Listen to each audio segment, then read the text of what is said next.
Why is it in the music industry that some seem to be rich, famous, living extravagant lifestyles, yet many others are responsible for the phrase starving artist? Today, I'm going to talk about some of the basics, some of the fundamentals, some of the math, and I'm going to show you the power of music as a business. I'm going to talk about some concepts that are well known and understood in circles of entrepreneurs and investors, but very rarely, if ever, talked about in the music industry. And this, when you understand these principles, will change the way that you see the music industry. Stay tuned.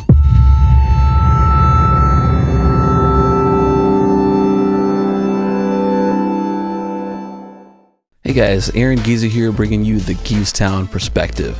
And today I'm going to talk about a few basic fundamental principles that are well known among investors and entrepreneurs, but this is rarely, if ever, talked about in the music industry.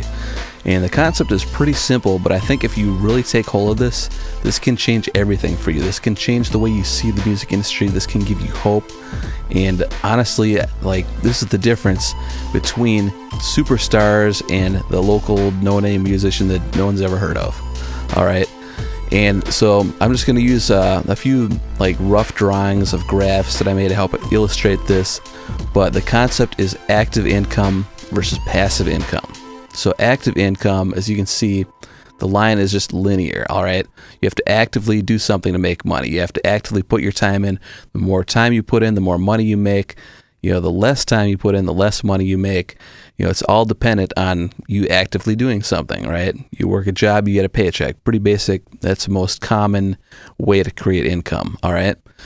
Now, the other way is passive income. And the way passive income works is that you own assets, and an asset is something that creates income for you, whether you're actively doing anything with it or not. Once you own that asset, it just keeps making money for you, all right?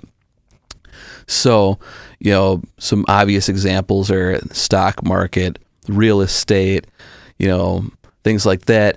But then in the music industry, obviously, which is what we're here to talk about, it's owning songs, all right? And as an artist and a songwriter, guess what? You own songs, you record songs, you own those songs, hopefully, unless you have a label and you work.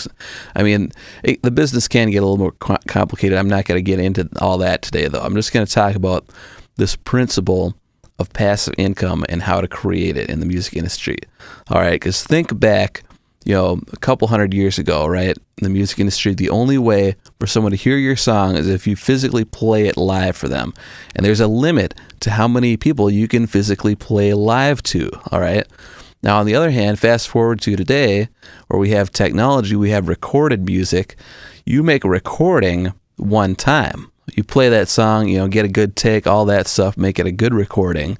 But you do it one time, and you own that asset, and now that song can be played to an unlimited number of people, all right? So it's a pretty powerful concept if you really understand that. Now, the thing is, though, is that what I see is a lot of local, not as successful musicians, I guess you could say, they're still living like a couple hundred years ago, all right? They think the only way they can make money is by playing live shows, all right?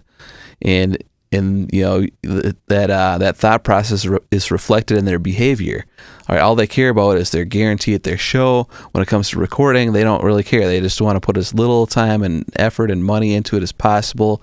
They'll do it themselves. They'll get their friend to do it. They'll just put as little money into the recording as possible. That's why you see these bands coming out with an EP and then go on tour for that EP for 2 years. It's like, are you kidding me? Give me a break. But and then you see on the other hand, you see the superstars, the people that are actually really successful in the music industry. They'll hire all kinds of producers, put all kinds of money. The record labels investing things. They'll write all kinds of songs and come up with this album that becomes this asset. All right, and that asset, it's like you make that album that one time. You invest all that money into it that one time. You own that forever. All right, guess what? Michael Jackson, no longer living, unfortunately, but Thriller is still selling. All right, people are still making money off of Thriller.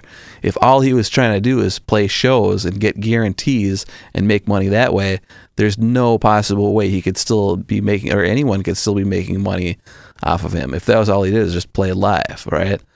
So you really need to understand the power of recorded music, and the understanding that when you're in the passive income mindset, instead of trading your time for just a paycheck and that's it, you're trading your time to create an asset. All right.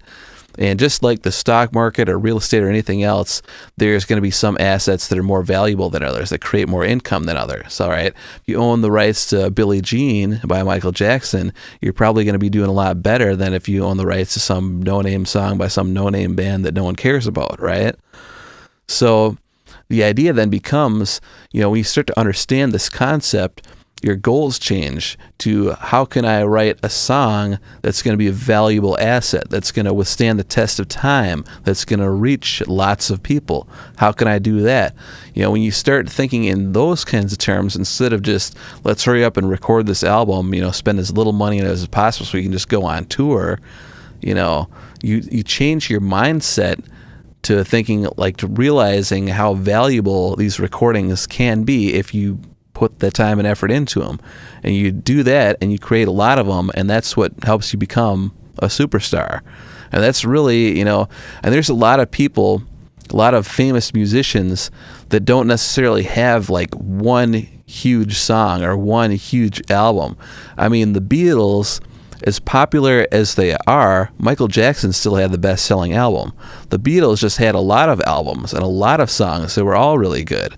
All right, so there's more than one way to make it doing that. But the idea is that when you realize the power of these assets and you put these assets to work, and the more of them that you have, they just compound. All right, and I don't know, I just get excited thinking about that, because it is exciting. All right, it is powerful. It's a really amazing thing that's available to us in this day and age, especially when recording is not as expensive as it once was, especially when anyone can do it, really. So anyway, that's what I got for you. Let me know what you guys think. Leave a comment, like this video, subscribe to my channel, and check out my music video for Miracle. Other than that, hope you guys enjoyed watching, and I'll see you next time.